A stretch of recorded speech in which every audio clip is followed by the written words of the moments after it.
Enzo tuguhe umwanya uhere mu matora yo muri Federation w'amaguru mu Rwanda. Amakuru aragenda hinduka isaha ku isaha. Yego mu gihe uyu munsi ari ikiganiro n'itangazamakuru baraza gutangariza abanyamakuru muri rusange uko procedure zo kwiyamaza zigomba kugenda no kuronshinga muri rusange. Izo campaign zo kwiyamaza ko bemerewe kwiyamamaza mu minsi ishize mwabonye ko witwa Chance Denis GACINYA wigeze kuba president wa Rayon Sport yari yemerewe n'akanama k'ubujurire kongera kwiyamaza kandidatire ye yemewe, ariko kuri inshuro uyu mugabo witwa GACINYA Chance Denis FERWAFA yamaze kumenyesha ko atemerewe kwiyamamaza. Birumvikana ni komisiyo y'amatora ya Federation w'amaguru mu Rwanda banditse details zose mu ibaruwa irimo byose bamubwira impamvu atemerewe kuba umukandida wo kuyobora Federation. Imiziro rero afite ni yihe, arazira iki muri rusange? GACINYA rero Chance Denis uyu mugabo rwose baramubwira ko atari inyangamugayo. Mushobora kwibaza ngo kubera iki atari inyangamugayo, bisaba iki kugira ngo umuntu yitwe ko atari inyangamugayo? Ubundi mu Kinyarwanda avuga ko iyo utari inyangamugayo imbusane ni inyangabirama. Niyo mbusane y'inyangamugayo nyangwa kisere hararabizi cyangwa ni inkundamugayo inyangabirama. Niko abanyarwanda bavuga. GACINYA rero ntabwo yemerewe kwiyamaza, yamaze kumenyeshwa mu ibaruwa ya Federation bamubwira bati impamvu hari ibyaha wahamijwe n'inkiko, bagenda babilistinga gukoresha inyandiko mpimbano n'ibindi bigiye bitandukanye. Ngira ngo wenda ntaza kwinjiramo, wenda turaza kwinjiramo peut-être tunabisesengura mu buryo bwimbitse, ariko amakuru ariho asohotse muri iki gitondo. FERWAFA yamaze kumubwira ko atemerewe kwiyamaza, donc si umukandida ku mwanya wa vice president wa kabiri ushinzwe ibya technique muri Federation w'amaguru mu Rwanda. Hanyuma rero hejuru y'ibyo equipe y'igihugu yakoze imyitozo ku munsi w'ejo. Ubwo ibintu byo mu matora ntaho bisesengura, mbare bisesengura. None se komisiyo y'ubujurire icyemezo yafashe, komisiyo y'amatora yemerewe kongera kukivuguruza? Kameme none se ubwo urumva babikora badafite competence yabyo, batabyemererwa n'amategeko. Abanyamategeko batubwira, tugira abanyamategeko benshi batubwira, turaza kubaza muri kuko no mu bintu byo mu nkiko iyo urukiko rw'ibanze uko mbizi rwakatiye urubanza ujurira mu rukiko rwisumbuye. Iyo wageze mu rukiko rwisumbuye ntushobora kugaruka muri tribunal de base. None se ahabanje niho bongeye gutesha agaciro kandidatire? Ahabanje hari muri komisiyo y'amatora bamubwira ko hari ibyangombwa atujuje birimo extrait du casier judiciaire, ariyo mpamvu cyangwa ngo cya cyemezo gitangwa cyerekana ko utakatiwe n'inkiko. Noneho GACINYA Chance Denis ajurira muri komisiyo y'ubujurire. Komisiyo y'ubujurire isanga atarigeze ahanwa n'inkiko ngo akatirwe amezi 6. Baravuga bati ubwo utahanwe rega urabyumva hari ibyaha bigira na level. Urumva ubwo utageje amezi utize ufungwa amezi 6 y'igihano wakatiwe, nta muziro n'umwe wakubuza gutanga kandidatire. Wemerewe, ibaruwa iravuga ngo wemerewe kwiyamamaza. Reka wenda mureke babwire wenda muri detail ikibaruwa yahawe uyu munsi vuga kugira wenda abantu bumve neza icyo GACINYA azize. Yego, dushingiye ku ibaruwa yanyu yo kuwa 26 ukwezi kwa 5 2023 watwandikiye udushyikiriza dossier yo gutanga kandidatire ku mwanya wa vice president wa kabiri ushinzwe technique mu matora ya komite nyobozi ya FERWAFA ateganyijwe kuwa 24. Dushingiye ku ngingo ya 27 y'amategeko ngengamikorere ya FERWAFA iha ububasha komisiyo y'amatora bwo kugenzura ubunyangamugayo bw'abiyamamariza ku myanya ya komite nyobozi, dushingiye kuba icyangombwa cyerekana ko wakatiwe cyangwa se utakatiwe n'inkiko washyikirije komisiyo kigaragaza ko hari ibyaha wahamijwe criminal conviction ku itariki ya mbere Mata 2022 nk'uko bigaragara kuri icyo cyangombwa ari byo ibyaha faux en écriture, nyandiko mpimbano, abus de confiance, ubuhemu, faux et usage de faux, no gukoresha inyandiko abide mpimbano confiance ubwo ahubwo nka kuriya gukoresha nabi icyizere gukoresha nabi wahawe icyizere noya ntabwo ari uko babivuga mu mategeko ni ubuhemu icyaha cy'ubuhemu ntako n'ibyo wahimutse dushingiye rero ku ndumva ni ibyaha bitatu dushingiye rero ku busumbane bw'amategeko ubusumbane bw'amategeko faut faire attention aho ngaho muhatekerezeho ubusumbane bw'amategeko FERWAFA igenderaho buha amategeko n'amabwiriza buha amategeko n'amabwiriza bya FIFA kuba hejuru y'ayandi yose agenderwaho mu mupira w'amaguru nyuma y'isuzuma ry'ubunyangamugayo ryakozwe na komisiyo y'amatora tukwandikiye tugira ngo tukumenyeshe ko utujuje ubunyangamugayo bukwemerera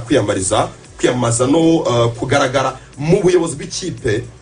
cyangwa se ishyirahamwe ry'umupira w'amaguru FERWAFA donc n'ikipe ntabwo yemerewe kuyobora faut faire attention nk'uko byasohotse haruguru hagendewe ku mategeko ngengamyitwarire y'ishyirahamwe ry'umupira w'amaguru ku isi FIFA Disciplinary Code 2023 hanyuma rero mugire amahoro ni ibyasinyweho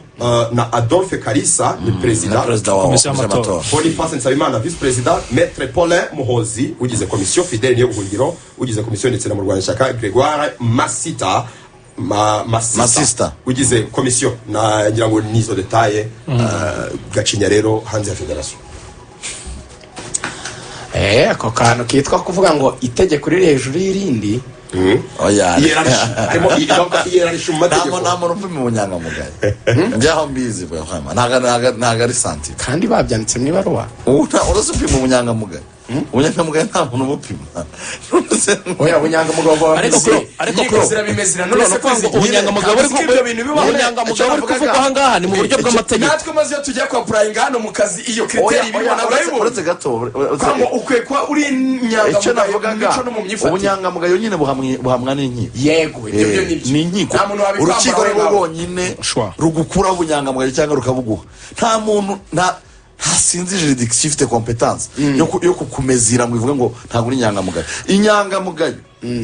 umunyangamugayo niyo mpamvu iyo umuntu yahamijwe ibyaha ajya mu rukiko gusaba icyo bita guhanagura ubusembwa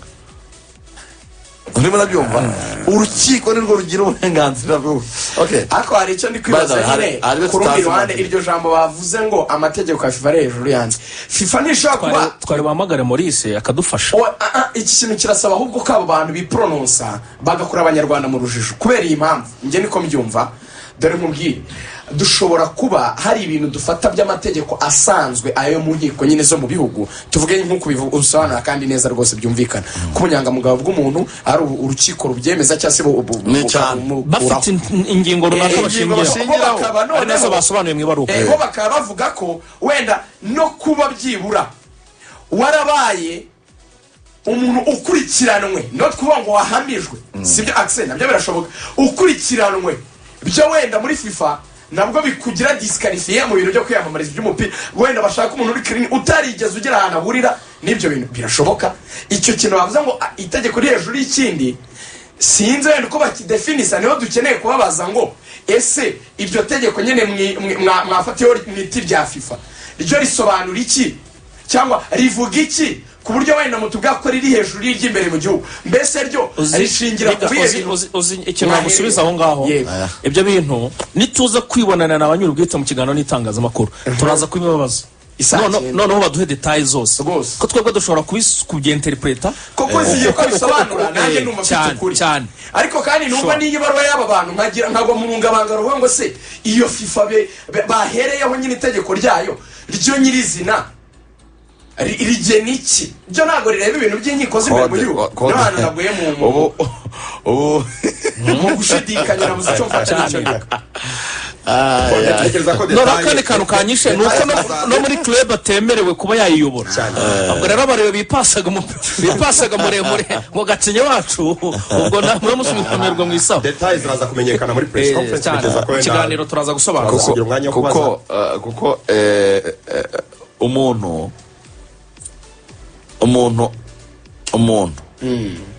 umuntu yemerewe kuregwa isaha iyo ari yo yose n'igihe icyo ari cyo cyose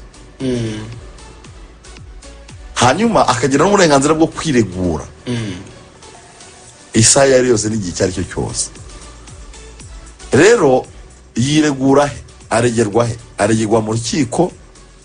akiregurira mu rukiko ibitafashweho icyemezo n'urukiko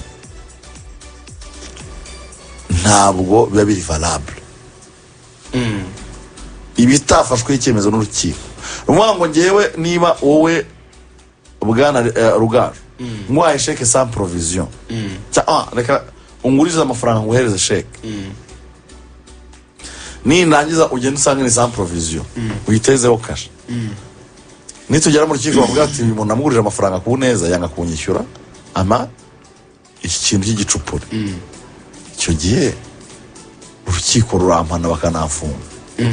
icyo gihe tayari icyitwa ubunyangamugayo bwa bundi busabwa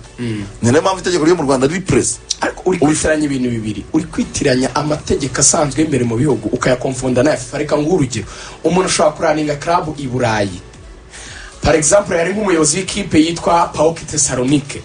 yababajwe n'ibyemezo by'umusifuzi ari umuyobozi muri ajya mu kibuga afite imbunda yemerewe nyine kugendana imbunda muri stade hari abantu baba bakomeye ku buryo aba yemerewe kuba yatwara imbunda yes bibona ngo bizi abyemerewe n'amategeko arayimanukana mu kibuga ntabwo Grace yigeze imuhana uzi impamvu Bugereki butamuhanye iki gikoresho wamanukanya aka kabu ushobora ufite ku mukandara n'ubundi twebwe mu mategeko bugira iki twarakakwemereye ugomba kukajyana ahantu hose ushaka ariko mu mupira kuko twebwe ibyo bintu by'intwaro tutabyemera kwimanukana mu kibuga ari ukwentimida abandi no kubatera ubwoba biri anti-sportif twebwe muri FIFA twaricaye turavuga tuti hari ijambo ni gukunda abana b'inyamirambo bazanye bari abahungu ba Regis n'abandi kinyamupira baravuga ngo kinyamupira ntabwo byemewe nubwo mu mategeko asanzwe imbunda n'ubundi Ubugereki urabizi ko arayifite so rero kinyamupira Gacinya ashobora kuba hari ibintu byamugonze ariko kinyamategeko byo mu gihugu Gacinya akaba ari umwe niyo mpamvu atanafunze by the way ariko rero iryo jambo rya kinyamupira mureke tuze kurishaka muri press conference cyane sibyo byiza